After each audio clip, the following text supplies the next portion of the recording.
you just tell me a bit about how old you were and where you were for 9/11? I was in 7th grade, so I guess that means I was 13.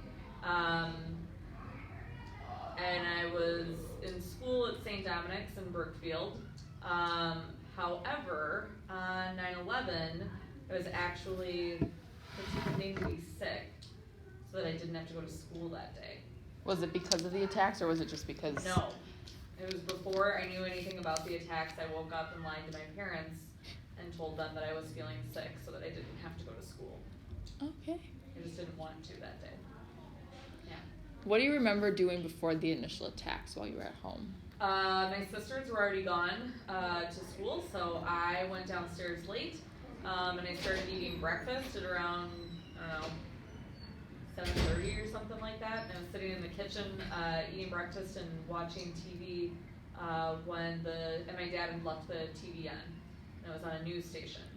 And so I was sitting there watching it when they broke in with the live report about a plane crashing into World Trade Center. What was running through your mind when you first saw this? I thought that it was like a huge accident. Like I thought it was pilot error. Like something had gone wrong with the plane and the plane had crashed into the World Trade Center. And so I was just like, wow, that sucks. But I didn't think anything else until I was sitting there watching, and I watched the second plane fly into the second tower. Do you think it would just happen to be because you weren't really exposed to terrorist attacks that you thought that, or was it just kind of Yeah, there hadn't been a terrorist attack on American soil, a foreign terrorist attack on American soil in my life at all. Mm-hmm. So terrorism wasn't even my first thought whatsoever. But when I saw the second plane hit the tower, my mom was home, and I started yelling up to her, and that was when I started realizing that there was something that was going on. And I yelled up the stairs to her, and I said, "Mom, I think something's happening." And she came downstairs and was watching the news with me, and she was like, "Yeah, something's happening. The United States is getting attacked." So your mom wasn't really aware of that it was a terrorist attack, but it was more of just someone was kind of... No, I think she jumped to terrorist attack when she saw that it was two planes that hit the same building, and then you're hearing reports of the plane crashing in Pennsylvania, and you're hearing reports of the plane crashing into the Pentagon. That's when we knew that it was for sure terrorism. Do you remember what she was telling you about all of this? She didn't, my parents didn't really have any major sit-down conversations with us about it. My older sister was in high school, I was in 7th grade, and I don't think that they thought we could just figure it out on our own, but kind of. I mean, they told us that it was a terrorist attack, an organization that didn't like the United States and what we stood for, and carried it out on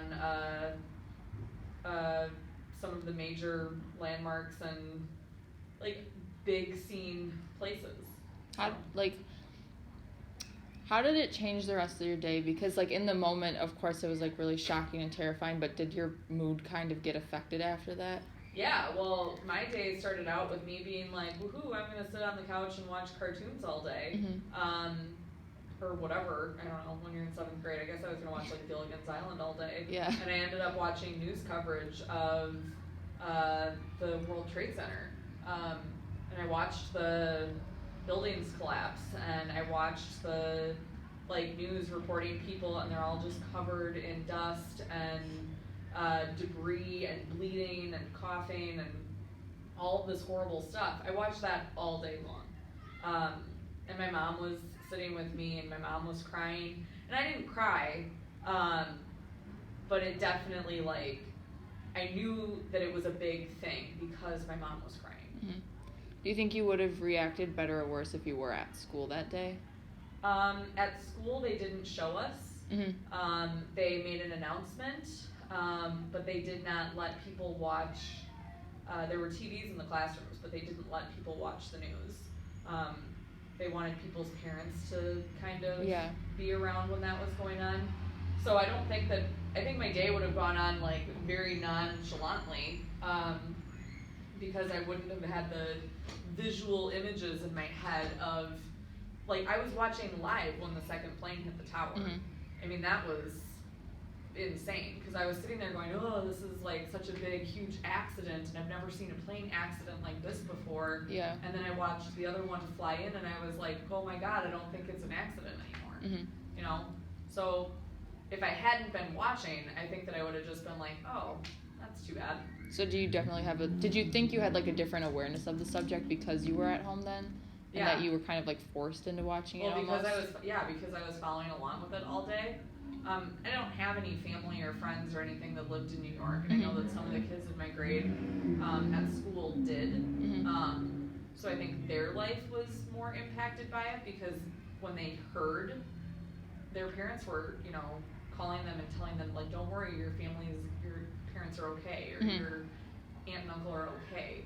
And I think that scared them, even without seeing everything. Yeah. Would you consider that second plane hitting like the turning point for you when you realized that it was Yeah. kind of like a big deal? Mm-hmm. Did you, like, after that all happened, did you like understand the magnitude of the effect it would have?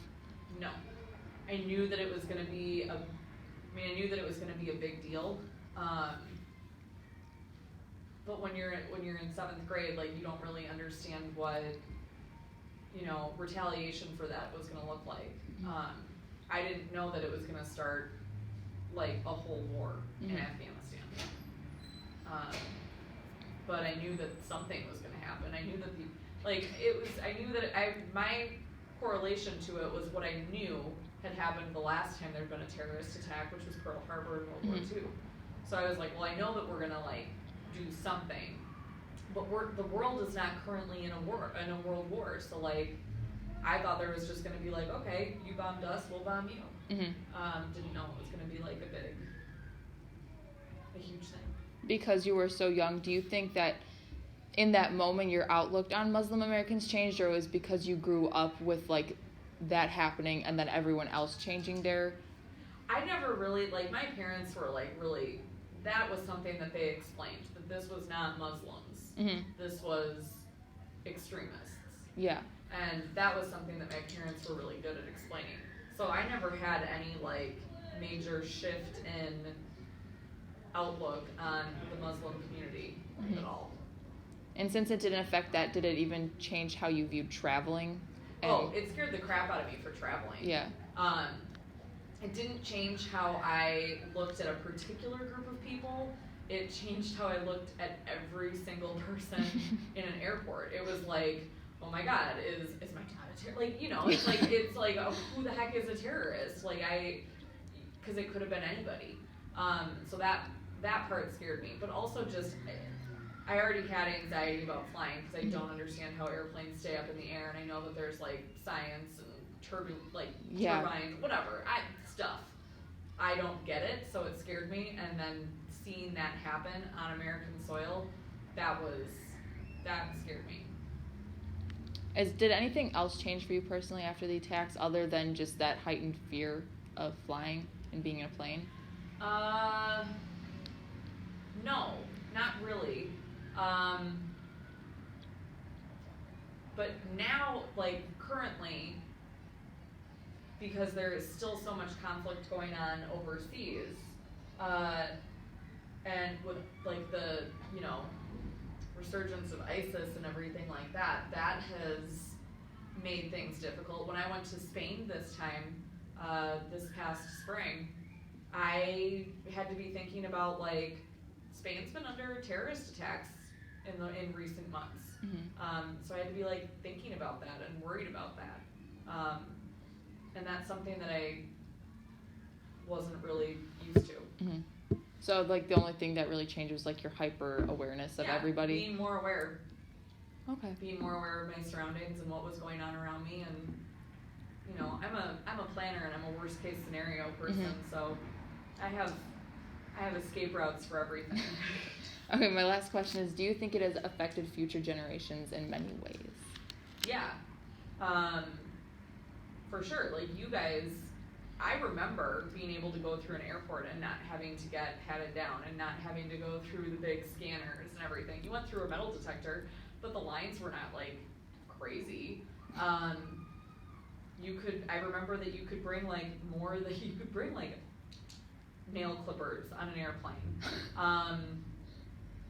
You guys don't know what air travel used to be like at all. It used to be a lot easier. And I don't know that that is a bad change. I think that, you take those precautions for the good of everybody, but you guys don't know what that's even like. Mm-hmm. And there's a whole lot of like new technology and things like that I think it has changed a lot, and you guys don't even know. Mm-hmm. You wouldn't be able to make a comparison because you weren't around. Yeah. But Okay, that's all I got. Thank you. no problem.